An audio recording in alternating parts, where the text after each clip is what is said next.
Après avoir fait le tour du Danemark, je me dirige vers Copenhague pour découvrir la ville et aller visiter un jardin partagé qui est menacé de disparaître.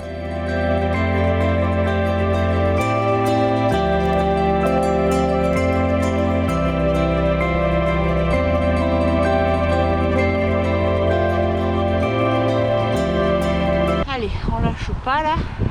On lâche pas. C'est comme une montée longue qui ne finit pas. Mais c'est mieux qu'une montée raide qui est courte. Vaut mieux monter longtemps et que la pente soit douce. Vous avez compris quoi. Bref. Merci le temps, il fait pas trop froid. J'ai pas mis les gants aujourd'hui, c'est bon signe.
La piste cyclable et on longe comme une longue baie. Oh là là là là les amis, c'est la route 5 et c'est la route 5 qui se dirige vers Aarhus. Si jamais vous voulez le faire un jour, c'est vraiment beau. Ouais, en fait on dirait que j'ai plus de notion du temps. J'ai l'impression que les journées sont tellement chargées. Soit je rencontre des gens, soit il y a des kilomètres à faire, que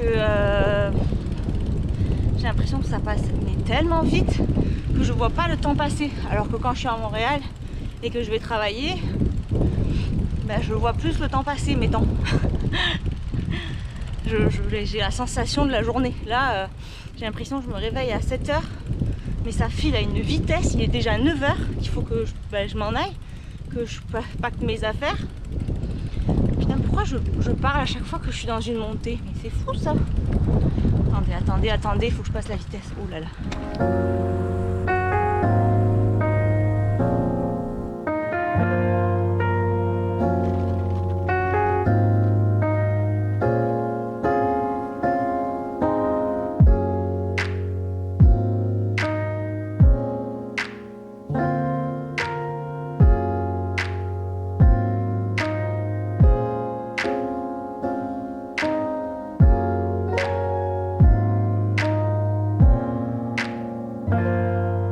Avant de prendre le ferry le lendemain pour Copenhague, je m'arrête à Aarhus, la deuxième plus grande ville du Danemark, où je serai hébergée par un couple de cyclistes.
Direction Copenhague aujourd'hui, pas en vélo, mais après ce ferry, là je pédale 20 km pour aller dans une ville où je prendrai le train, parce que dans la ville d'avant où on arrive avec le ferry, c'est un bus qu'il faut prendre, donc pour éviter de faire trop de transport pour rien, autant faire les 20 petits kilomètres sur une belle piste cyclable tranquillos. Et après il y a 2 trains à prendre. C'est pas si compliqué, ça se fait bien. Donc sachant que là il pleut pas, il fait nuageux aujourd'hui et il fait bon, il fait pas froid. Il fait vraiment un bon air chaud. Mais je pense que l'air est plus chaud que dans le nord. Je sais pas. J'ai plus chaud depuis que je suis dans l'est. Je suis un peu fatiguée, il faut que je me couche plus tôt je crois. J'ai tendance à me coucher tard parce que j'ai toujours des trucs à faire. Écrire dans mon carnet, poster des stories, éditer les photos, préparer les journées. Mais bon, ça fait partie du voyage et j'adore faire ça. Mais c'est vrai que le matin, ouf, c'est pas facile. Les amis, regardez ce que je viens de voir sur le bord de la route. Des pommes, genre il y a écrit gratuit. C'est trop bien.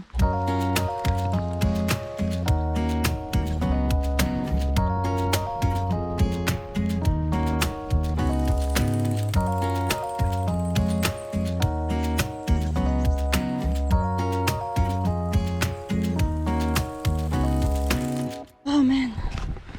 Oh non mais la montée. Ah non mais je m'attendais pas à ça. Mais que le prochain qui me dit s'il n'y a pas de côte au Danemark, mais il se taise à jamais. Putain, mais bordel. Ouh. Oh putain. J'en peux plus là. Quelle idée pourrie. Allez. On y est là. On est à 7 km. Quand je prends le train, généralement, comme je sais jamais à quelle heure je vais arriver, je prends pas mon billet d'avance. J'arrive à la gare et quand je suis à la gare, je prends mon billet sur l'app. Puis voilà, généralement ça se fait bien.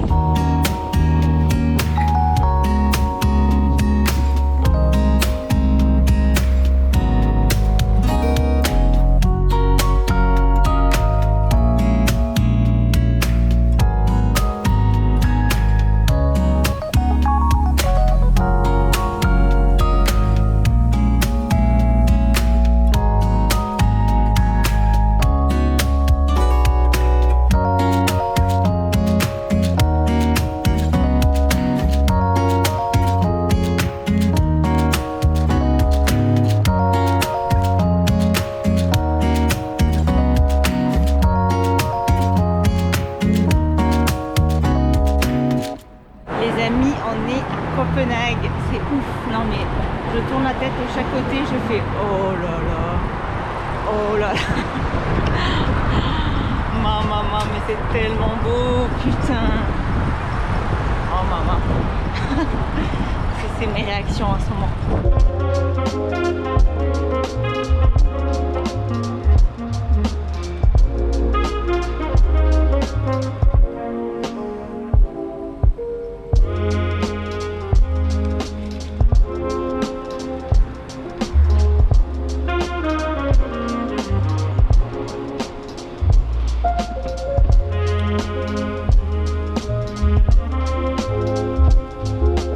Pendant 2 jours à Copenhague, je serai accueillie par Arnaud et Kate, des gens vraiment adorables, avec qui j'ai pu discuter de leur vie au Danemark et qui m'ont donné plein de bons conseils pour visiter la ville.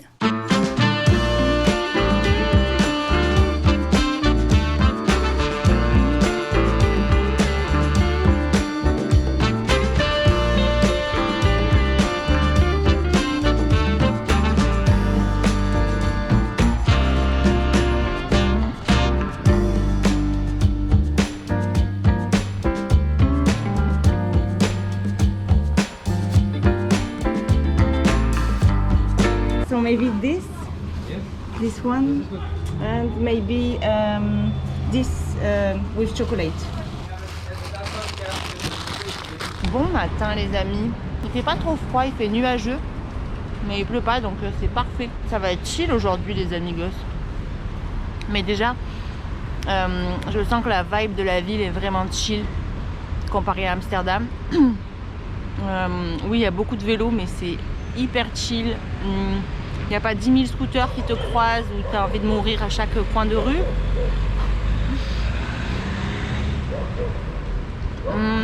Je sais pas comment expliquer, c'est vraiment plus détendax, j'ai l'impression. Et en discutant avec Arnaud et Kate qui m'hébergent, ils me disent qu'ils ressentent ça aussi. Donc, testons le pain au chocolat avec du chocolat. Ah, mais il y a de la crème dedans, on dirait. Ah, il y a de la crème.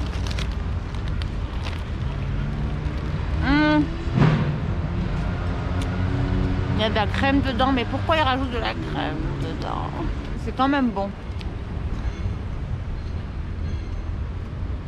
C'est le sucre qu'il me faut pour continuer.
Alors j'ai pris une petite focaccia et j'ai trouvé un croissant finalement. J'ai trouvé genre des trucs sans chocolat et sans crème.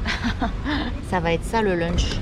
Et c'est trop bien parce que tu peux te poser, chiller, tranquillos. C'est vraiment cool.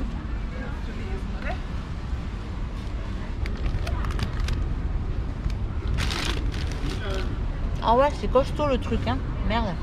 Je peux vous dire que jusqu'à ce soir, j'ai plus faim.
ville, je me dirige vers le jardin partagé de Valbyhaven où j'ai rendez-vous avec Dite, la coordinatrice du projet.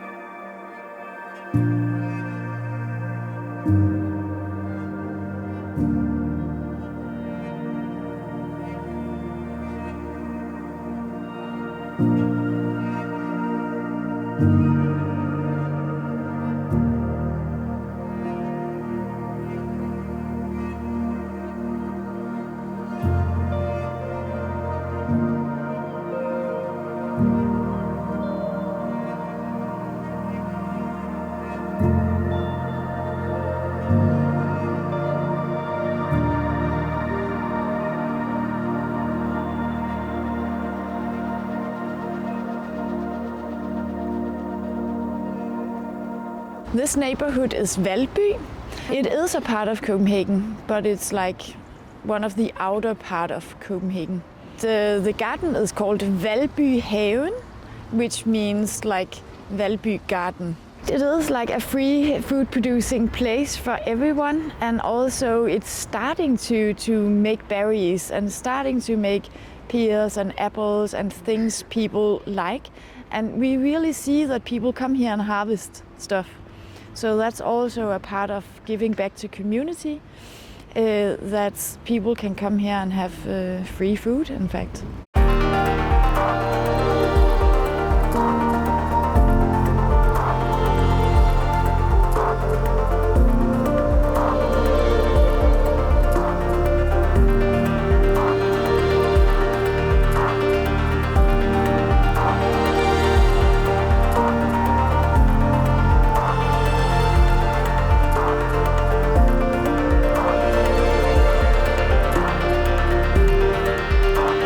My name is Ditte, and I've been a volunteer and volunteer coordinator, community garden manager here since 2017.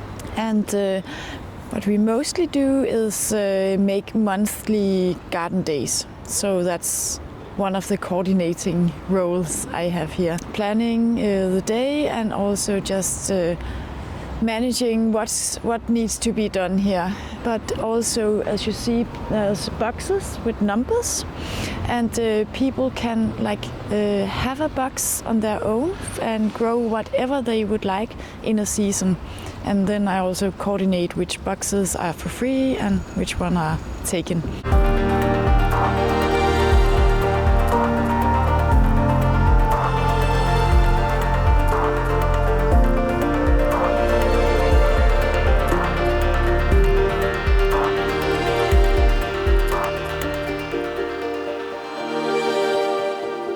How the box works for people? It's a rent or it's a... In fact, still is for free. They can come and they write to the Facebook page where I will try to answer them as I did with you. And then I coordinate which boxes are for free this year. And then people just come whenever they want to.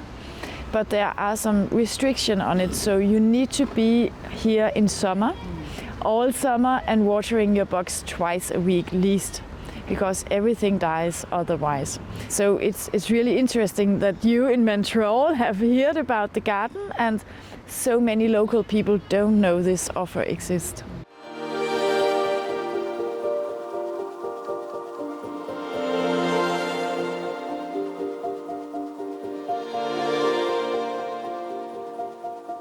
Every first Sunday in the month we are open and 3 hours in the afternoon. And we work along here, and all the things we do are out of the permaculture design principles and ethics. Sometimes we work with people care, and that could be make some nice bench area for making it more nice for people to stay here. Sometimes we work with care for nature. That could be making a compost, making a brushwood fence where some insects could stay for winter, and also just letting the grass stay. A lot we do for nature is just letting nature stay as it is and not intervene in it.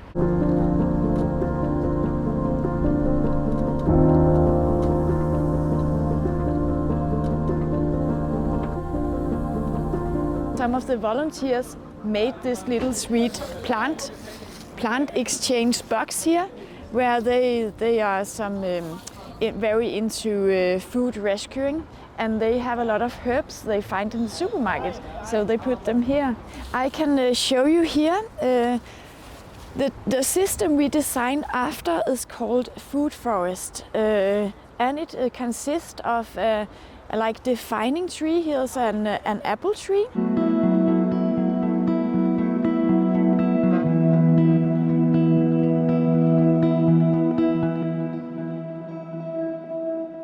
Then we have a climber, not around this one, but everyone else has like a climber. It's normal a blackberry.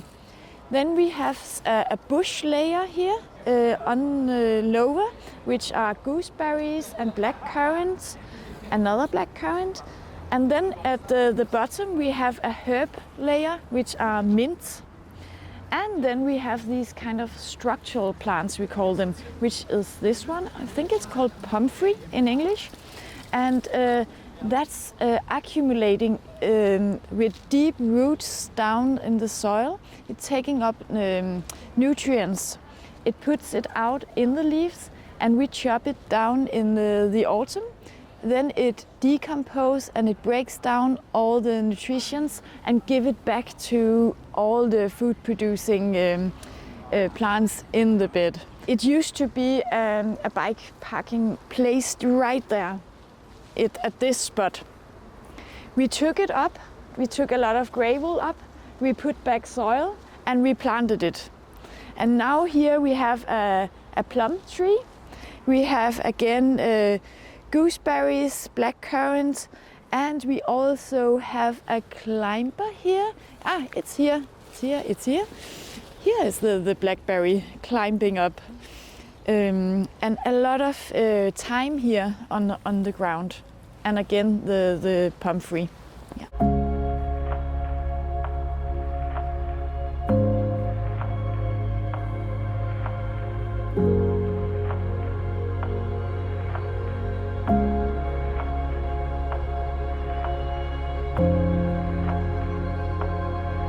There is no like real funding for this garden, so that's also a part of the limitation. But every year we wanted to plant something new. Then we had some local funding here, like some local municipality department here, and they have some money they can give out to local projects. In fact, they have been very nice supporting us, but only for materials, like for the visible stuff, the trees, the soil, some plant boxes in the beginning, etc. Not for all the coordinating, the creating of the community, communication, advertising, reaching out, all this kind of behind the scenes stuff, which is really important to make such a community grow.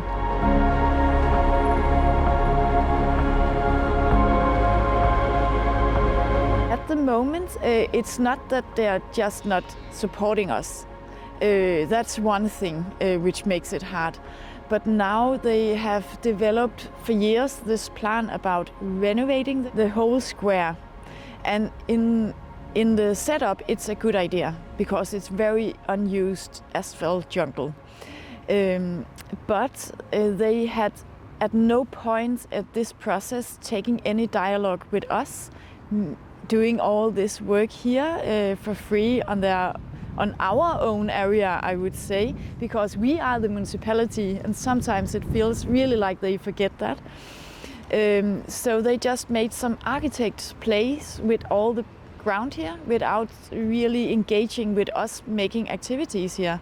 Also, we are like 12 organizations doing different activities, from everything from drawing classes to pottery to fab labs, 3D printing, to vegan community kitchen, to concerts, to all kinds of really nice stuff going on here. And they haven't been out really asking us, what would you need to make your activities come out on the square and live even more?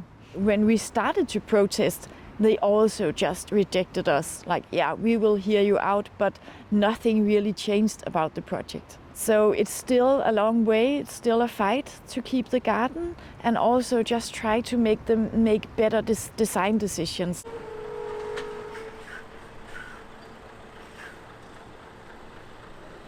Instead put some green areas out along here the road where there's a lot of traffic and there's a lot of pollution from the traffic. So they have these climate policies where they will try to use material with least impact, and then they will put tiles all over this area. I mean, it's just another like solid ground from asphalt to tiles. That's still like we have this urban heating effect. It collects the heating, and it's so hot here in summer with all the bricks and the tiles around us. And we try to explain it both from like a climate perspective. Also, the water can't go to the ground, and they can do that if they just use gravel, which were our suggestion, and also which has a very lesser climate impact in both producing, transporting, maintenance, everything. And it's just like a no every time we point out. It's even your own policy on this.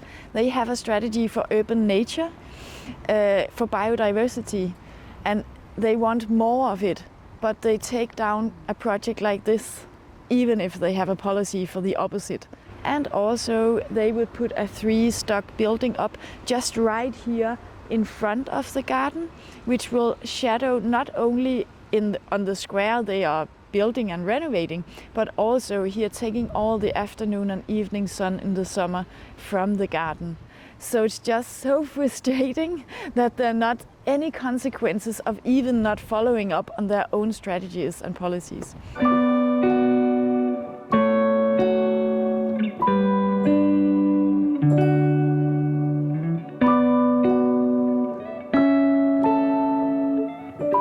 We still hope and we still fight, but yeah, I mean, nothing is for sure, and it just feels like this unfair fight that I have to use all of my energy and volunteer time to keep up with like this big system and full-time employees which just going on in their timeline, pushing on this agenda, and very soon a lot of stuff will be fixed.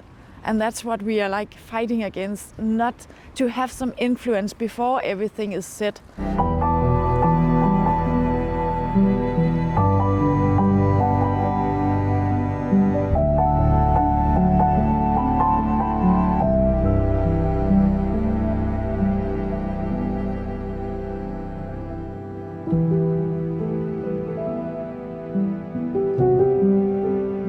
For me today, it's more about growing the community and the knowledge for people so they can spread out the word and make green, sustainable cities.